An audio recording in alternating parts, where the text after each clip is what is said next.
Akhil Bharatiya Congress committee के कोषाध्यक्ष और पूर्व केंद्रीय मंत्री पवन बंसल ने 3 कृषि कानूनों को जहां लोक और किसान विरोधी बताया, वहीं उन्होंने आरोप लगाया कि भारतीय जनता पार्टी के नेता किसानों को नक्सलवादी बताकर किसानों को बदनाम करने पर लगे हुए।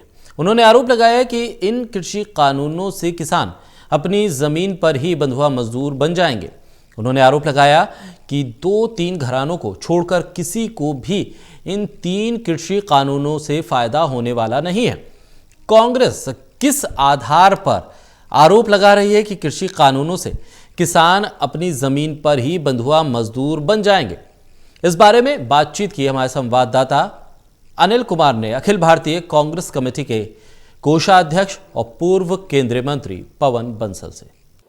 3 कृषि कानूनों को लेकर किसान लगातार विरोध कर रहे हैं और 1 महीने के करीब होने जा रहा है कि किसान धरने पर बैठे हैं।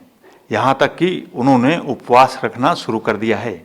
इसको कांग्रेस कैसे देखती है, इस समय मेरे साथ हैं अखिल भारतीय कांग्रेस कमेटी के कोषाध्यक्ष एवं पूर्व केंद्रीय मंत्री पवन कुमार बंसल। इनसे जानते हैं। जी बंसल जी। देखिए, कांग्रेस का तो पहले दिन से कहना है कि ये कानून लोक विरोधी, किसान विरोधी है। इन कानूनों का किसी को भी फायदा होने वाला नहीं। सिर्फ 2-3 घराने होंगे पूरे देश में जिनको पूरे देश का वो अनाज इकट्ठा किया करेंगे, अपने मनमर्जी से कीमतें होंगी, सिर्फ उनको फायदा होने वाला है। पार्लियामेंट में अच्छी तरह बहस नहीं हुई, समय देते नहीं किसी को, बुलडोज करते हैं, अपना चलाते हैं कि उसके जरिए पार्लियामेंट में लाए और पास कर देना है क्योंकि बहुमत इनका ऐसा है। और उस दिन से लेके आज तक कांग्रेस इसका विरोध हर वक्त करती रही है। राहुल गांधी जी ने पंजाब हरियाणा में ट्रैक्टर रैलीज में हिस्सा लिया और 5 लीडर्स विपक्ष के, जिनमें से राहुल जी भी थे, उन सभी ने जाके एक विज्ञापन दिया राष्ट्रपति को और पूरे देश में हम लोगों ने मुहिम चलाई इसके खिलाफ, अपनी आवाज़ उठाने के लिए, हस्ताक्षर इकट्ठे करने के लिए। ये किसान लगातार इस बात पे लगे हुए हैं बेचारे उसी दिन से, अपनी मांग करने के लिए, और कह रहे हैं कि ये कानून हमारे हित में नहीं है, हमारे खिलाफ है।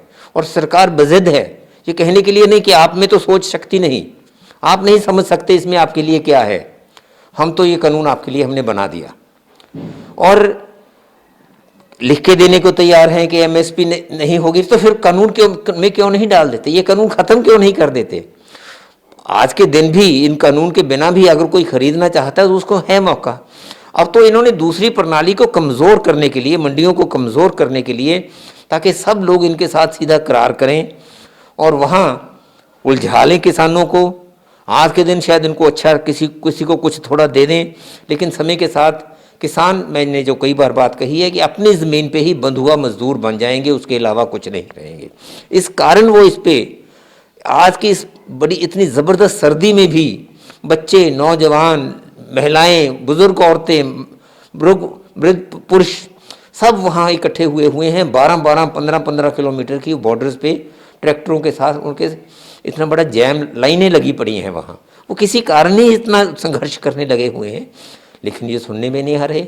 ये अपने तौर तरीके अपना रहे हैं, उनको बदनाम करने लगे हुए हैं, उनको नक्सलवादी बताया जा रहा है।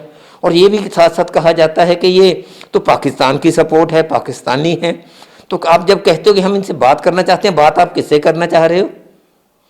सरकार समझ चुकी है कि सरकार से बहुत बड़ी गलती हुई, लेकिन जो इनकी सरकार का एक डीएनए है कि नहीं, जिद करना है, अहंकार, अपनी बात पे अड़े रहना है, उस कारण लोगों के साथ ये ज्यादती हो रही है।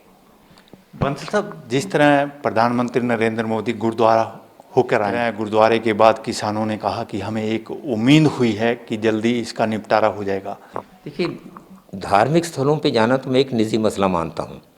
ये भारतीय जनता पार्टी के लोग हैं जो इसको भी एक्सप्लॉइट करते हैं, कहीं कुछ कहते हैं, कहीं कुछ करते हैं। हिंदू धर्म का नाम बढ़ा करने चाहते हैं, जबकि जानते हैं कि हिंदुस्तान में 135 करोड़ में से हिंदू तो 100 करोड़ हों, बाकी तो दूसरे सब होंगे। और दुनिया में ऐसे ऐसे देश हैं यहाँ के 2-2, 3-3, 1-1 लाख की आबादी के देश हैं। तो यहाँ ये सबको जो एक मेजॉरिटेरियनिज्म की ये बात करते हैं, हिंदुत्व की बात करते हैं, उसमें तो औरों के लिए तो जगह ही नहीं। ये क्या दिखाने के लिए वहाँ गए थे मुझे नहीं पता, लेकिन मैं उस पर कोई किंतु परंतु भी नहीं करता। वो एक अपना अपना मसला है। अगर इनको आस्था है वहाँ जाने की, उस वक़्त ये गए वहाँ माथा टेका तो अच्छा है, लेकिन उससे क्या उम्मीद कर सकते थे? क्या उतने से ही? वैसे तो लोगों के गल काटते रहो और वहाँ मंदिर में जाके या गुरुद्वारा में जाके आप कह दो कि मैं यहाँ आया हूँ, इससे इतने लोग हो जाएंगे। ये कहाँ इसमें क्या इसमें तर्क है? मैं नहीं समझता। और मैं इसको, उन्होंने ज़रूर कुछ ऐसा ही सोचा होगा, लेकिन मैं उतना भी नहीं कहना चाहता क्योंकि मुझे पता नहीं किस बात के जाके। लेकिन मैं ये बात ज़रूर कहना चाहता हूँ, ये गुरुद्वारा के बाद जो इन्होंने अपनी बातें कही, जो इन्होंने पार्लियामेंट में भी बात, नया पार्लियामेंट लोग सब कह रहे हैं कि कोई ज़रूरत नहीं, इतनी शानदार बिल्डिंग है पार्लियामेंट की, हमारी हेरिटेज बिल्डिंग, उसको रखिए, उसको तो हटा के हज़ारों करोड़ों पे और बनाने लगे अपने मन की एक वेवलेंथ। वहाँ जो बातें कहीं वो सब बातों के जो इनके काम हैं, कहते हैं वहाँ कहा था लोकतंत्र तो है लोगों की सुनना, लोगों की चर्चा करनी, कहाँ सुनते हैं किसी की? कहते कुछ हैं, होता कुछ है। ये इनका यही शायद ये गुरुद्वारा में कुछ किया है इन्होंने। बंसल साहब, आप तो केंद्र में मंत्री रहे हैं, आपके पास फाइनेंस डिपार्टमेंट भी रहा है।